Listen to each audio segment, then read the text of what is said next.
DMV Download, the new daily podcast from WTOP News, is out now. Hosts Megan Clorty and Luke Garrett get the story behind the story. Every weekday afternoon, Megan and I will go beyond the headlines with WTOP reporters and sources to bring you more on the biggest local stories impacting you, our fellow Washingtonians. The DMV Download podcast is available now on all major podcast platforms. Subscribe today so you don't miss an episode. The DMV Download podcast is presented by Steamfitters Local 602.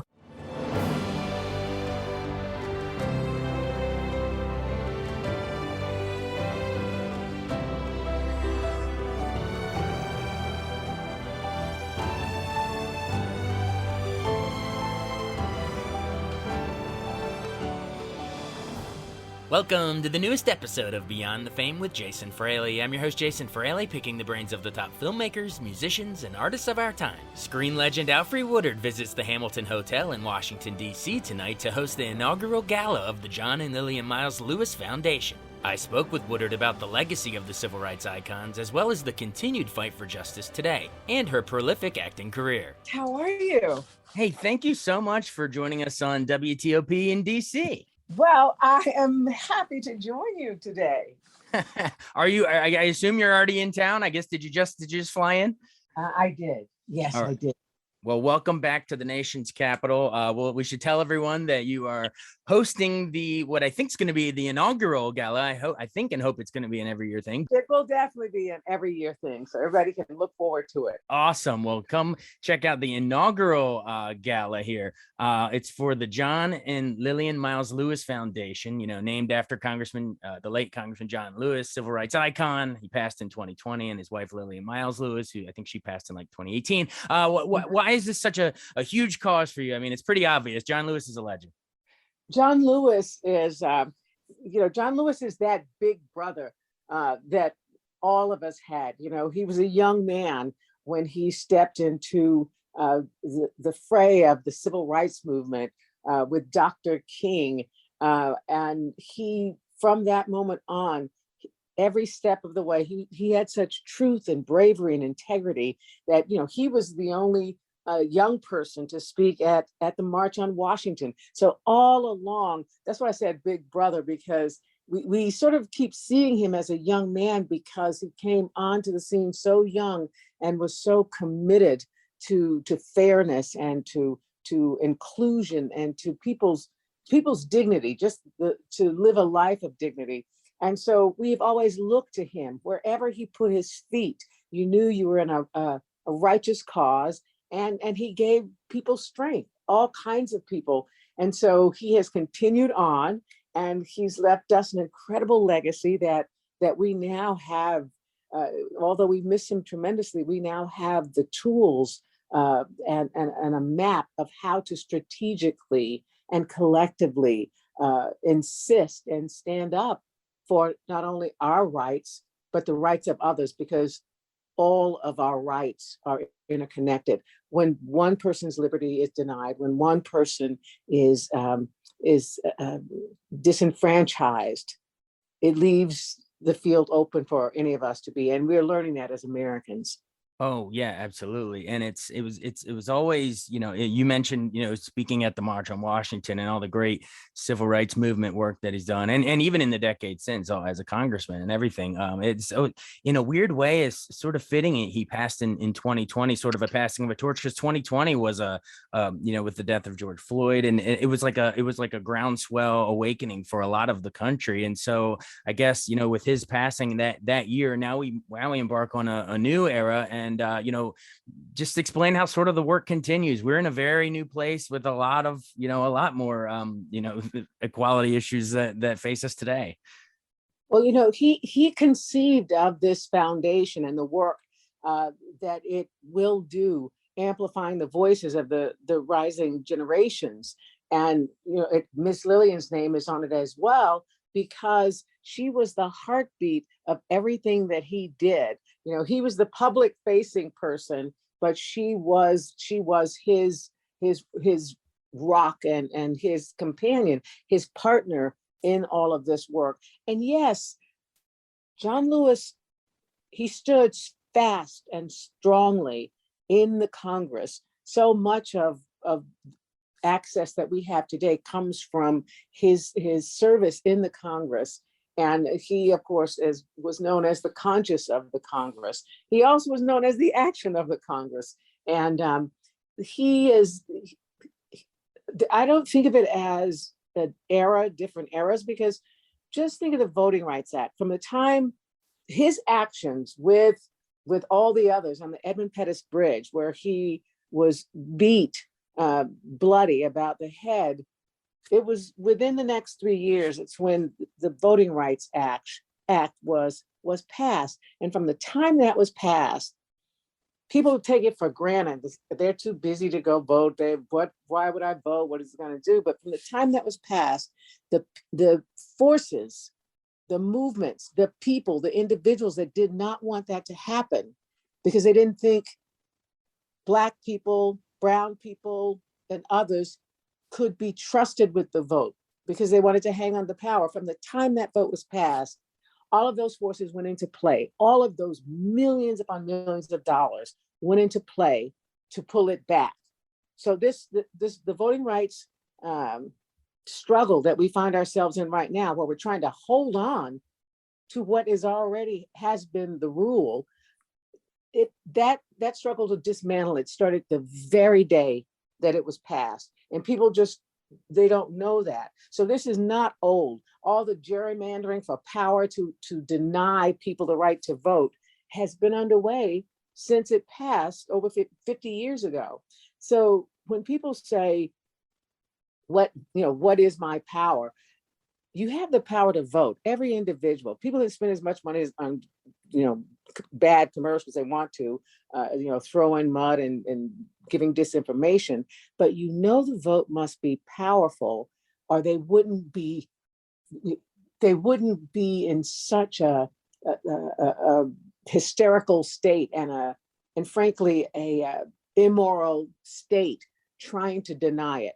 So that's one thing to know, is the value of your vote, because if it didn't matter, they wouldn't spend more money on trying to deny the vote. They wouldn't spend all of their time, instead of coming up with solutions, with agendas to move the nation forward, to move the people of the nation forward, to give the people of the nation what they need and what they deserve. They would be doing that. But all it seems to be happening is stripping away the hard-won progress and the rights that we have. So that's something that we have to watch out for. Old people in the South used to say, freedom ain't free. You struggle for it. Every little piece of it you get, you have to protect it every day, because people's fear and people's greed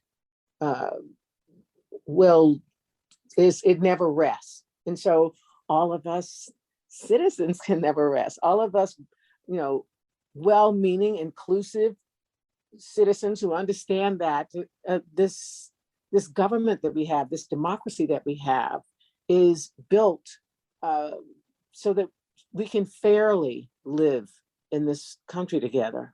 Absolutely. And that's why it's important to do events like that's going to be happening tonight, to remind everyone of the importance that it is a daily struggle that began, like you said, the day after that passed all those decades ago. It's alive. It's a conversation. It's still going every day. We got to fight and preserve it.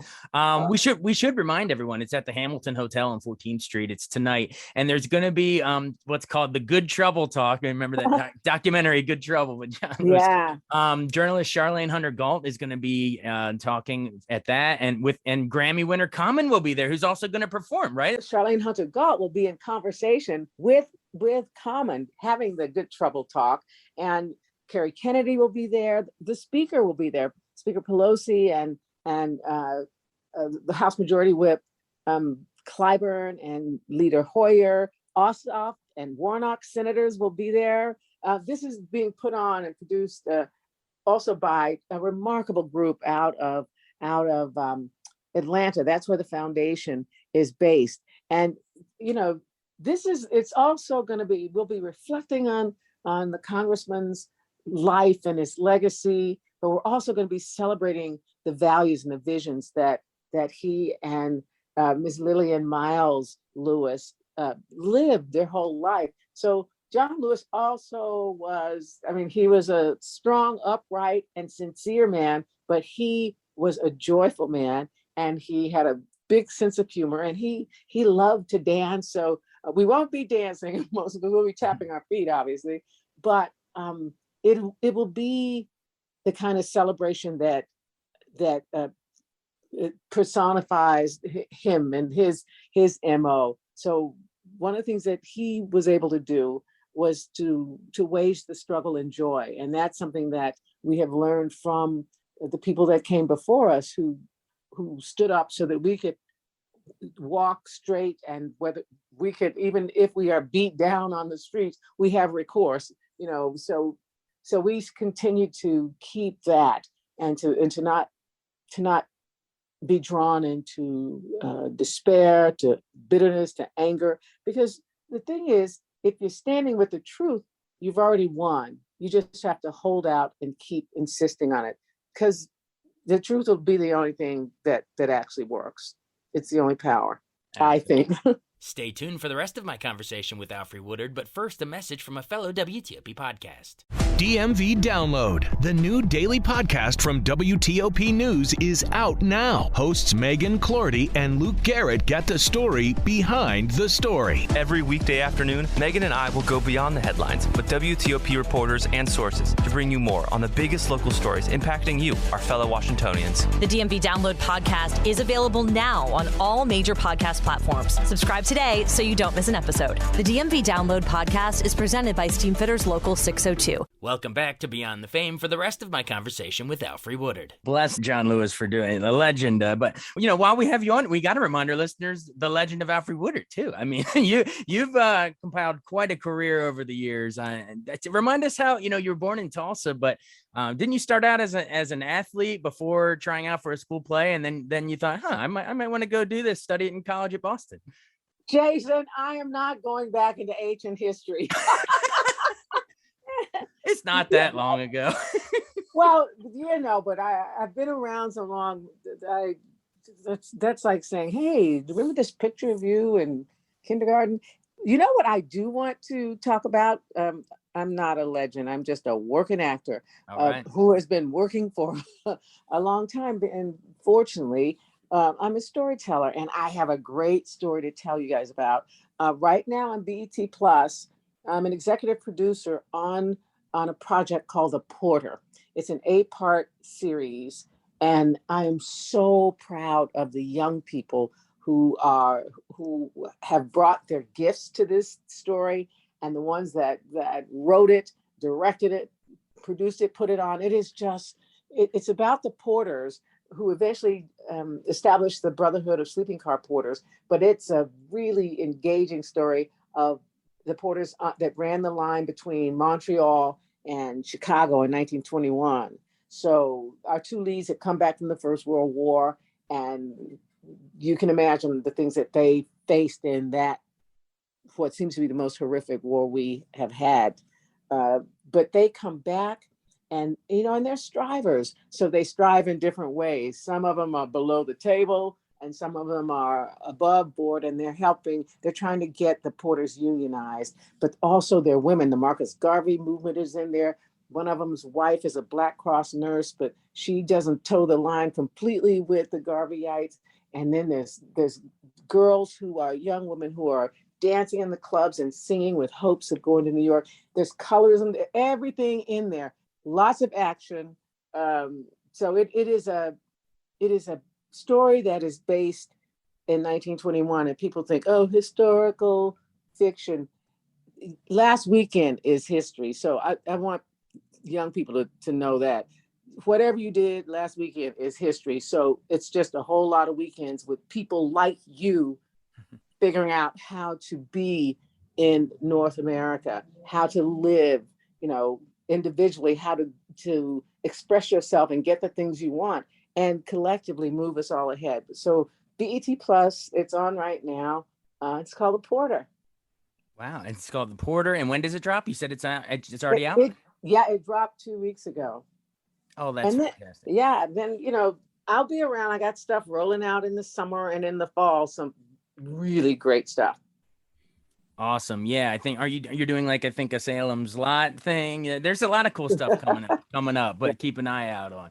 Well, I know Yeah. you don't want to talk ancient history, but is there do you have a second just a real quick? I mean, you've won 4 Emmys, Hill Street Blues and LA Law and over and over the practice. Are you particularly proud of one of those, or even if it wasn't one you won for? Saint Elsewhere was huge too, but I mean, do you have a favorite of your TV roles? You're sort of a TV icon. A TV icon. Oh, okay. You gotta Uh, embrace it. At this point, you gotta. A well, I've working been on. actor. Working actor. I also do a lot of film. That's why I said a TV icon. You know what? Well, that was my next question. This is the truth. Um, First of all, the things that I remember most and I'll say that I don't have favorites, but I'm all about the process. The people that are family to me, and how you gather family as you live and move around. That's our world. So when I when I think about the projects that I still hold dear, it's because of the people that I worked with, and the sense of family that happens when you create together, because you have to trust each other just out of the blocks. And it's that's one of the best things about our life. It's not about dressing up, or because that's like saying, looking at a picture of you at the prom or your wedding and saying, oh, this is how they live every day. No, how we live every day is going into the trenches, is not pretty. It's tough ass works. I'm sorry if I'm not supposed to say We'll leave it ass in. on your We'll leave it in there. no, but it's real. It's you know, if it with COVID, we sort of got back to 12-hour days, but it could be 14, 16-hour days. And it doesn't matter if you're bleeding from the ears. They wipe it off and say, come on, give her a cup of tea. We have to keep going. So it is the people that you work with, you depend on in a big way. You go through all kinds of emotional changes with them. So that's how I kind of see them, as the experience that I had, and the people in each one who carry on with me into my life, into the future. So the answer is, no. It's like having favorite children. If you're a real mama, you don't have favorites. Right. It's all about the people, the co-stars and everyone that you work with, and the filmmakers. And I can't think of a better group, before we run of, 12 Years a Slave, Best Picture winner. That must have been a special pride for that ensemble of actors. That is I can't, there's so many amazing performers, including yourself in there, but just, do you hold a special pride that was able to go the distance and win it all that year? You know what? And I'm going to take the word pride out of it. I said I was proud about this project, The Porters. And I can say that because of what I'm watching these young people do. But in terms of my own work, I am satisfied, or I'm grateful, or I'm pleased about all that, about the work. And I'm excited when people receive it. However they receive it is fine with me, as long as they look at it, as long as they watch it, because you tell stories for it to fall upon a listener's ear. So again, I never think about the grade that it gets. Awards are something that they're really, it's lovely, but they're not really the point. Yes. The point is how somebody felt when they come in and sit around in their drawers because they're tired from either being at work or out looking for work, and they need to hear a story, and they flick that on and say, okay, Alfre's there, let me see what she's got to say. And so, or, oh man, it's going to cost me $15 to watch a movie on a big screen. Okay, I can depend on Alfre. He tells pretty good stories. I'll give him $15 for that. So that's, that's the business that I'm in. That's how I operate in the business. I love it. It's all about the work and the audience experience with that work. I love it. Well, thank you so much for joining us. You've been really generous with your time. We'll remind everyone again, you'll be hosting the inaugural gala of the John and Lilian Miles Lewis Foundation. It'll be tonight at the Hamilton Hotel over on 14th Street Northwest in DC. Okay. And Jason, will you just allow me to say this? That I'd like to just shout out to my beautiful family, the Wesley Gibsons, and hopefully I'll get to see them before I leave town. The Wesley Gibson, is there a story here? Is it just No, those are my niece and her beautiful children. Yes. Oh wow. Amari and Savannah, Amari, and Topanya is their mom. But I'm breezing into town, and it's like I gotta see my people, but I don't know if I'm gonna get to do it. So just so they know I love them. So you got family here in the area. All right, cool. Well, Yes. yeah, hopefully you all get to connect while you're here. But we appreciate you connecting with WTOP here for a brief minute here. But thank you so much.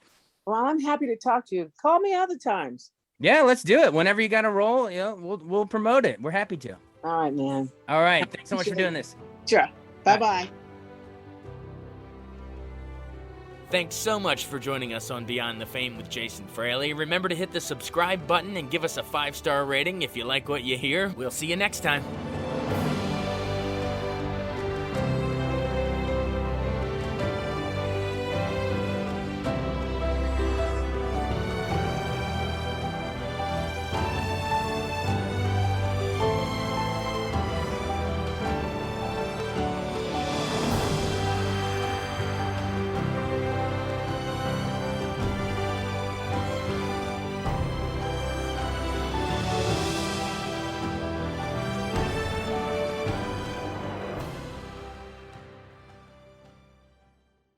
I wanted to take a second to tell you about an app I really enjoy. Living in the DC area is great, and Podcast DC gathers all of the local shows that I like all in one local app. Health, sports, local news, politics, and so much more. Podcast DC is the new local app with hundreds of DC area podcasts to choose from. I can earn exciting rewards just for listening and share the podcasts I love instantly. Available in the App Store or in Google Play, listen local with Podcast DC.